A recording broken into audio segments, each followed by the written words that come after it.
Assalamualaikum warahmatullahi wabarakatuh. Alhamdulillah, dengan izin Allah Subhanahu wa taala, kita kembali telah sampai di titik saum yang kelima. Mudah-mudahan di kegiatan saum yang kelima ini kita telah mengalahkan hawa nafsu kita di 4 hari ke belakang untuk makan, untuk minum, dan untuk melakukan pembatalan saum yang lain. Kaum muslimin, my friend yang dirahmati oleh Allah Subhanahu wa taala, di hari yang kelima ini sedikit barangkali saya akan berbagi kisah yang mudah-mudahan melalui kisah ini akan menjadi ibrah, membuahkan hikmah bagi kita untuk selalu mentafakuri akan diri kita sendiri.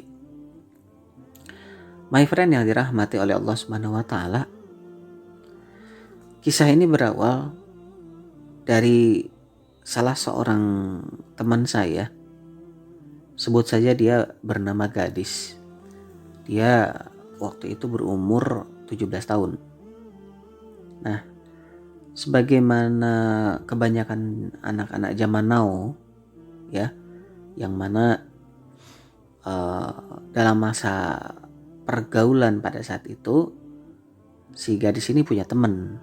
Sebut saja dia punya teman 2, yang namanya yang pertama bernama Dara, yang kedua yang bernama Jelita. Nah, secara pergaulan anak-anak borjuis lah ya, mereka bergaul kemana-mana gitu kan. Hanya untungnya manakala kedua temennya hampir tergerus ke ranah-ranah pergaulan yang gak benar, ya, mau ke part gitu, mau diskotik, mau ke apa segala macam. Nah, si gadis nih yang selalu menjadi filter buat mereka, yang menjadi satu penahan buat mereka. Yuk, masa kita sih sebagai anak zaman now gitu nggak ngerasain banget apa yang namanya part dan segala macam. Kata gadis, jangan dulu, bukan apa-apa gitu. Sampai ya sempet si gadis ini dijauhi sama temennya ya, gara-gara kepanatikannya itu tadi. Padahal gadis ya orang biasa aja, ya biasa aja gitu. Dari ranah keluarganya biasa aja, maksudnya dari kategori biasa aja tuh, bukan orang yang agamis banget gitu loh. Sebiasanya anak-anak zaman kayak gitu lah, SMA kayak gitu. Sehingga pada suatu hari si Jelita itu bilang sama gadis, Dis, gue ntar lagi ulang tahun nih, Dis. Oke gitu, iya. Tanggal berapa lu ulang tahun? Kata gadis itu. Gue ulang tahun tanggal berapa? Tanggal saano lah gitu. Kebetulan si Jelita itu tadi ulang tahun pas tanggal 6 Ramadan waktu itu. Terus kata gadis, kata si Dara, wah luar biasa lu, pasti diramein ya sama orang tua lu, sama bokap sama nyokap gitu. Kata si Jelita, ya iyalah, secara kan gue anak semata wayang gitu. Wah, kedua temannya ikut seneng dong. Terus mau dihabisin di mana? Mau di ballroom hotel katanya gitu. Oh, kayak gitu. Mau dihabisin di ballroom hotel? Iya katanya. Secara juga kan papi mami gue pengen sesuatu yang terbaik buat gue. Ya udahlah. Akhirnya temen-temennya ya sebagai satu bentuk kesulitan gitu, mereka ngebantu yang namanya si Jelita gitu kan. Persiapan dilakuin sama Jelita gitu. Nah itu. Lalu kemudian singkat cerita terlaksanalah acara ulang tahun itu tadi, dan mereka bersukacita merayakannya. Nah lalu kemudian beberapa hari kemudian datang nih si Dara nih. Si Dara datang, gadis sama si Jelita. Nah, Dis, tak, ini sekarang bagian aku nih. Oh iya ya, kita kan lahiran kita nggak terlampau jauh gitu, nggak terlampau jauh-jauh banget gitu. Iya justru itu, aku butuh bantuan kalian. Emang kamu ulang tahun mau rayain di mana? Kebetulan aku mau rayain ulang tahun pesta taman bro gitu. Barbecue segala macam sama teman-teman kita. Oh iya, nggak apa-apa. Terus sudah gitu, apa namanya? Kapan? Ya pas nanti ulang tahun aku gitu ya. Tolong ya bantuin aku gitu. Dirayain lah ulang tahun si Dara itu di pesta taman. Berbagi-bagi kue. Cuman ya itu tadi yang namanya ranah-ranahnya ranah pesta gitu kan. Makanan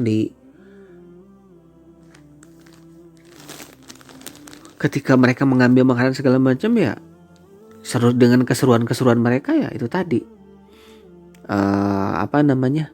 Makanan dilempar-lempar segala macam. Wah, having fun lah kayak gitu. Nah, melihat daripada si Dara sama si Jelita itu tadi, kalau tidak salah saya aku hitung tuh tanggal 25-26 gitu loh. Nah, si gadis nih ngomong nih. Orang tuanya ngomong sama gadis. Kalau tidak salah akhir Ramadan ini kamu ulang tahun juga sayang. Papa mama ingin ngasih sesuatu sama kamu. Terus kata gadis, makasih banyak mah. Nah, terus kata papanya, barangkali kamu punya make a wish, punya harapan, punya keinginan pengen ngerayain ulang tahun di mana gitu. Apa pengen kayak Jelita di ballroom hotel bintang 5 yang di mana lah kayak gitu. Si gadis geleng kepala. Terus atau kata mamanya, kamu pengen kayak si Dara gitu. Kayak teman kamu Dara di pesta kebun segala macam sama teman-teman kamu, ngundang teman-teman kamu. Lagi-lagi si Dara dari geleng. Terus kamu mau gimana sayang? Kata si Dara tuh aku pengen di panti asuhan mah. Kaget kan dua-duanya, stuck tuh. Hah? Panti asuhan? Iya mah aku pengen di panti asuhan. Gitu. Aku pengen kalau boleh aku minta sama mama sama papa make wish aku pengen di panti asuhan. Jadi gimana? Aku ngundang anak-anak yatim piatu ke boleh di panti asuhan atau aku ngundang ke salah satu gedungnya gedung biasa aja sambil kita bukber mah. Nah nanti aku bakal ngasih beberapa orang yang aku kenal di panti asuhan yang biasa kita datengin ya bentuk beasiswa kayak gitu mah ya untuk sekolah mereka ya barang 5 atau 10 orang itu aku ambil dari tabungan aku gitu. Itu mereka terdiam stuck atau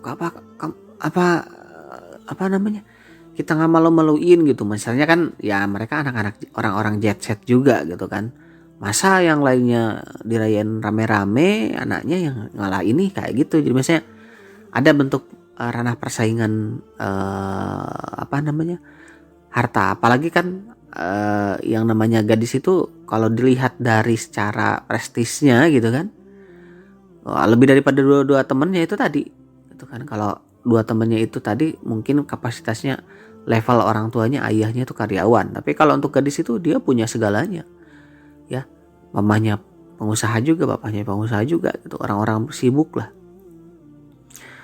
Apa kamu nggak mempermalukan diri sendiri kamu di teman kamu dan terutama juga teman-teman papa mama gitu ada di situ bentuk ininya orang tua nggak mah insya Allah gadis udah memiliki angan-angan di usia yang sekarang gadis punya tuh di 17 tahun gadis pengen seperti itu. Nah singkat cerita akhirnya udah dibujuk-bujuk sama orang tuanya tapi tetap aja nggak ngaruh.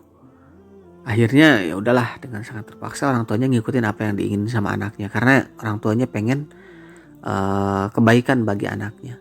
Dilakukanlah persiapan dan disampaikanlah hal ini kepada kedua temannya sama si Jelita sama si Dara itu tadi. Dan tentu saja mereka pada keduanya pada aneh, lu katro banget sih dis segala macam. Kok ngerayain ulang tahun di gedung, ngundang anak-anak yatim piatu segala macam apa sih lu gitu. Kata gadis nggak apa-apa. Terserah anggapan kalian mau seperti apa yang jelas. Aku udah punya angan-angan dari dulu tuh nazar tuh aku kayak gitu di usia nanti aku di usia sweet 17 aku pengen ngerayain ulang tahun dengan ranah sesuatu yang berbeda gitu. Tapi pasti teman-teman kita nggak bakalan datang dis gitu kan, kata si Darat. Mereka secara gitu, kenapa sih childish banget gitu kan. Ya terserah lah mereka mau datang mau enggak, yang jelas kan aku udah ini. Ya tapi ya secara juga kan akhirnya acara itu terlaksana nih tanggal 26 Ramadan. 26 Ramadan itu kan. Nah lalu kemudian teman-teman itu datang ke gedung itu sambil dia mencibir gitu, alah kenapa kayak kok pelit gitu kan, orang lain mah di ballroom hotel, orang lain mah di mana lah, ini malah di gedung gitu. Nah gitu. Udah banyak lah dengung hal-hal yang nggak enak udah nyampe di telinga gadis sama orang tuanya, tapi ya gadis diem aja gitu. Nah kemudian ini hal yang betul-betul bisa kalian lihat ya dari kacamata kalian tentang cerita ini. Nah lalu kemudian ketika sampai pada giliran gadis naik ke atas pentas, ya dia nyampein kayak gini, buat papa mamaku yang telah membesarkan aku dan kedua teman aku yang selalu mensupport aku, dan terutama aku tujukan semua ini kepada adik-adik aku sebagai pelita-pelita kecil aku. Semuanya aku ingin berikan, terutama kasih sayang ini yang mungkin berbuah sesuatu yang gak bakalan terbalas oleh apapun.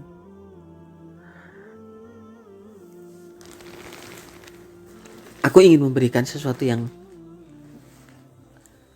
mungkin di luar kuasa kalian ini gak seberapa, tapi mudah-mudahan ini akan menjadi manfaat, terutama buat adik-adik aku. Gitu loh ya. Mudah-mudahan dengan sesuatu yang gak seberapa ini bisa menjadi berarti untuk adik-adik aku. Gitu. Hanya itu aja. Si gadis saya nyampein itu aja. Dia sampai berkaca-kaca berlinang air mata. Nah, lalu kemudian dia ngasih beasiswa kepada beberapa orang anak, dan yang luar biasanya itu tadi ya, dengan tangannya yang lembut ya, dengan kelembutan yang dimiliki oleh dia turun ke panggung, dia raih satu anak yang udah deket banget sama dia panggil ke panggung, dan dia ngasih kesejahteraan buat anak itu, terutama beasiswa buat anak itu. Gitu loh. Dan anak itu merengkuh, gadis itu ternyata dia memiliki cita-cita ingin menjadi ummahat anak yatim, ibu daripada anak yatim. Sehingga apa yang terjadi? My friend Iwafillah, si gadis ini direngkuh oleh begitu banyak tangan-tangan kecil, tangan-tangan mungil dari anak-anak yatim itu tadi. Dan orang tuanya berkaca-kaca merasakan sedih, dan mereka pun ikut ngerasain bangga karena tidak hanya gadis itu tidak hanya menjadi sosok anak yang smart, tetapi juga anak yang solehah di mata mereka dan di mata orang-orang terdekat. Baik my friend, dari kisah itu tadi sebetulnya di sudut pandang my friend sendiri lebih bermakna yang mana dari ketiga anak itu tadi? Ya, tinggal silakan ya kembali kepada pemahaman my friend semuanya. Namun yang penting yang ingin Wak sampaikan kepada my friend semua bahwa si gadis itu beliau telah menyampaikan begitu banyak hal yang luar biasa buat Wak. Dalam arti kata dia telah menyampaikan secara konkret sebagai anak muda zaman now tentang sebuah kejuhudan, sebuah sifat qanaah gitu dalam dirinya, gitu kan. Terutama ketika dia dimanjakan dengan gelimbangan harta yang diberikan oleh orang tuanya, termasuk juga dia anak tunggal. Harusnya dia kan ya mumpung anak papi mami gitu loh ngelakuin ini, tapi dia enggak gitu kan. Nah ini hal yang betul-betul luar biasa yang mungkin ya 1001 lah kalaupun ada gadis yang kayak gitu. Wah gitu loh.